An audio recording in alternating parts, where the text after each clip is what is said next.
realçar também outro aspecto que é a importância, isto é uma imagem da cobertura recuperada, a importância que de facto uma cobertura tem no edifício e depois no envolvente, não é?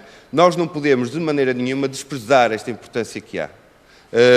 Eu admito que há várias soluções, existem várias soluções no mundo inteiro do ponto de vista da arquitetura e de várias soluções, mas eu acho que nós devemos muitas vezes ter esta preocupação de dimensão do próprio sítio, da dimensão da própria obra e tentar fazer essas coisas em sítios, se calhar, que estão menos comprometidos, não é? Uma obra grande de arquitetura pode estar no centro histórico, obviamente, mas também pode estar localizada fora, não é por causa disso que vai perder esse valor.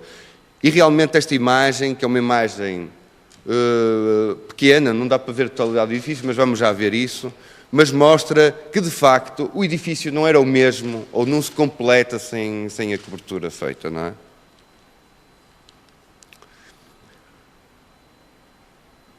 Ou seja, o conjunto do edificado como um todo, é isto que é verdade. Nós, quando começamos a reconstruir o edifício, realmente há uma sucessão de trabalhos, de técnicas construtivas, que elas realmente são totalmente coerentes.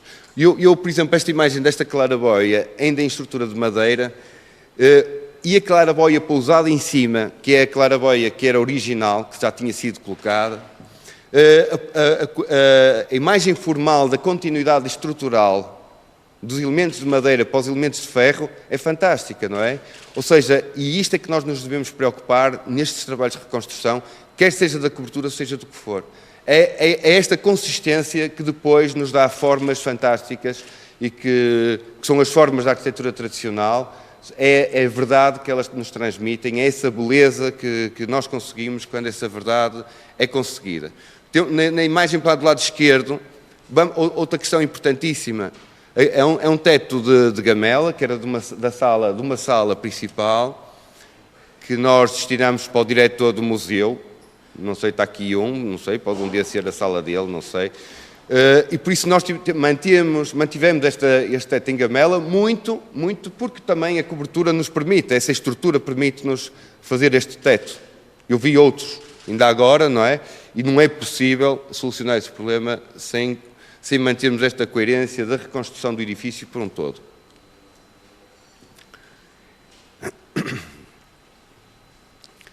Há outro aspecto desta verdade que tem a ver exatamente com o lugar, não é? E eu estou-me a cingir, obviamente, aqui ao Centro Histórico de Guimarães, e por isso todas estas técnicas tradicionais são praticamente comuns.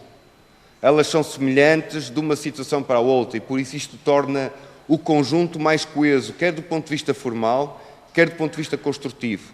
Isto alavanca a toda a gente que trabalha na reabilitação para as questões de aprendizagem na reabilitação dos centros históricos, que às vezes não é só o material, é o material físico, mas às vezes também é uma carência de material humano, de técnicos que estavam afastados destes processos construtivos e que vão ter que reintegrar estes trabalhos, e é necessário que a fundamentação construtiva, as lógicas construtivas sejam implementadas com alguma semelhança, com essa tal evolução, mas com alguma verdade, de forma que os técnicos possam assimilar estas soluções e possam colaborar com os arquitetos e com os engenheiros no desenvolvimento e na reconstrução do património histórico.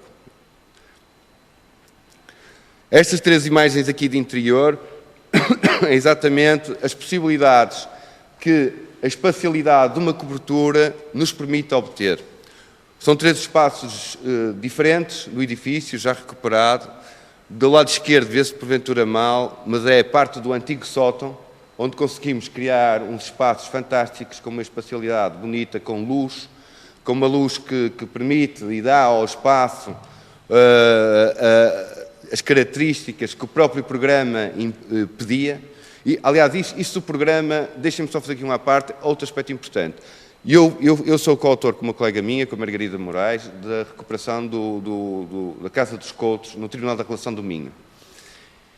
E do programa que tínhamos do Ministério da Justiça, era um programa completamente absurdo, não é? Era um programa daqueles que aí tem que se ter um armazém, tem que se ter não sei o quê, e foi possível fazer uma coisa que é possível em qualquer edifício também, e que foi o caso deste, que é para um museu, que é a compartimentação dos espaços destes edifícios praticamente dá para tudo, não é?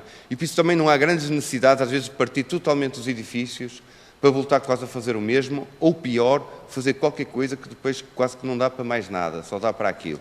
E por isso aqui, neste caso concreto, nós mantivemos praticamente, é evidente, a totalidade dos espaços e alguns fomos recuperar a compartimentação antiga, porque este edifício, entretanto, tinha sido ocupado, teve várias funções ao longo da vida dele, desde um banco, foi uma casa, um banco, foi um centro de saúde, enfim, e por isso tinha várias obras que adulteravam a sua originalidade, e nós tentamos ir para essa tipologia mais original que nos permite perfeitamente acolher o Museu Alberto Sampaio, ou seja o que for.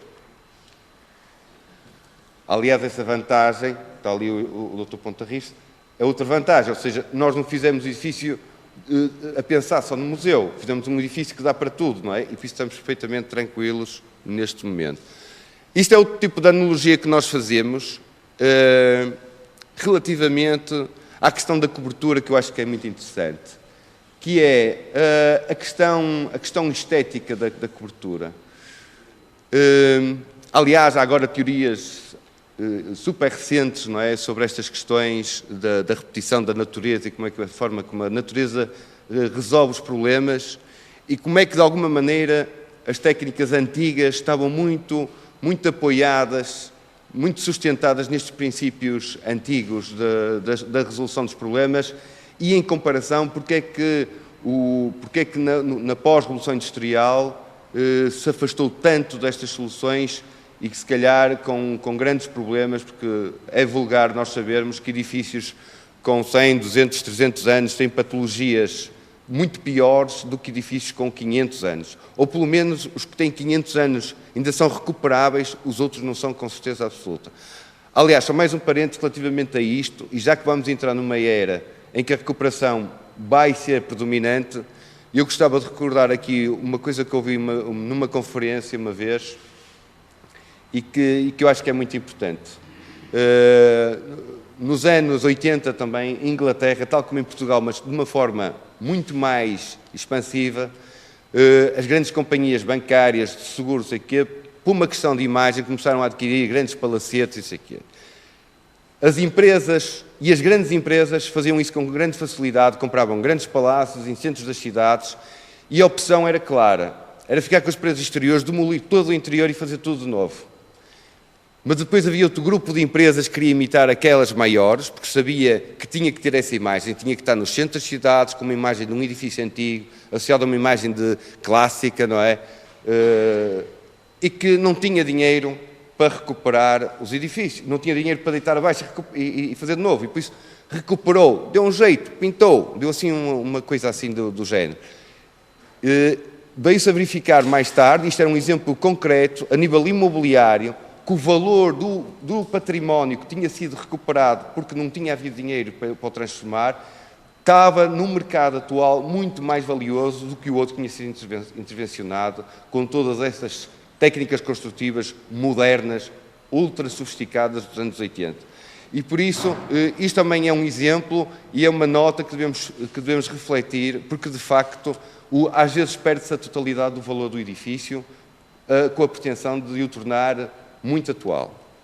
E aqui exatamente são essas questões. A natureza tem estas soluções resolvidas e a nossa imagem aqui da telha de canudo é muito próximo destas imagens. E ela resultou durante vários anos. Estas questões que o arquiteto Carlos Sérgio falou, da ventilação, a própria argila como material que do ponto de vista térmico é fantástico, absorve a umidade, vai libertando de forma gradual. Tudo isto está associado a este sistema construtivo. Nós só temos é que saber analisar, interpretar, fazer o que vocês fizeram com o vosso desenvolvimento industrializado, porque é evidente que não vamos estar aí mais a fazer telhas nas costas das pessoas, não é? Temos que ter processos industrializados, sem dúvida, mas que estão assentes nestes princípios, desta sustentabilidade, diz que temos muito a aprender com o passado. Agora são pequenas obras já da reconstrução da cobertura, só para não dizer que não trazia nada sobre a cobertura. questões particulares, de isolamentos, ou seja, aqui há toda uma panóplia de soluções, umas são boas por isto, aquelas são más por aquilo, sei lá, eu já experimentei umas tantas e vou experimentar mais outras, se tiver a possibilidade, porque não vou estar preso a nenhuma solução em concreto. São mais imagens que têm muito mais a ver com a questão da relação do edifício com o envolvente e com essa regra que o torna coerente com os demais, do que concretamente com a questão isolada, como é o Mosteiro de Tibães, e que muito bem é uma questão isolada e acho até foi ótimo, parece que combinamos, que fazia mais sentido a particularizar aquela situação. Aqui tem umas imagens do processo. Nós colocamos uma máquina fixa num ponto e temos, sei lá, milhares de fotografias, coisas são baratas, não é? E tiramos até a obra terminar. E eu aqui só vos vou mostrar 100, não, estou a brincar. Só vos vou mostrar 3 fotografias, só para vocês verem como é que isto... Por isso, isto era a situação que estava, deste ângulo. Isto é parte interior do edifício. Isto é o logrador que tinha uma fábrica, uma coisa horrível, não é?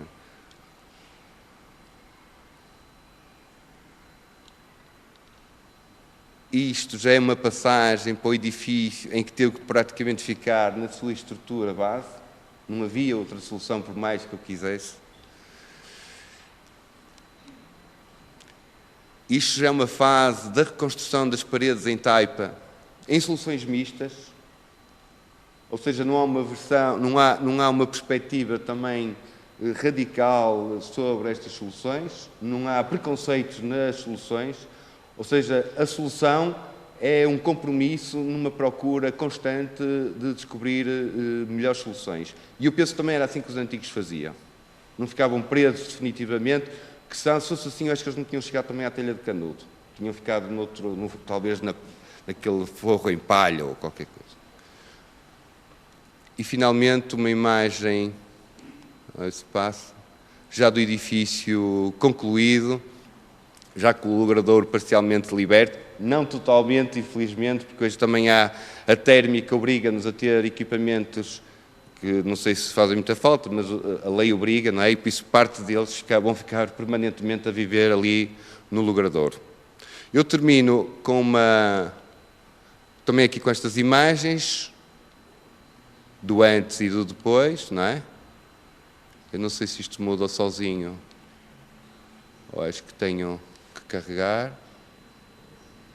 Aqui já com os festejos. Aqui estão a ver como estava o edifício.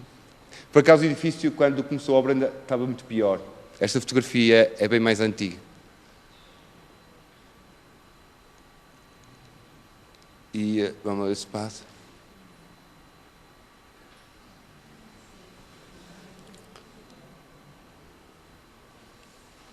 Vai quase demorar tanto tempo como a obra? Não. Aqui já recuperado.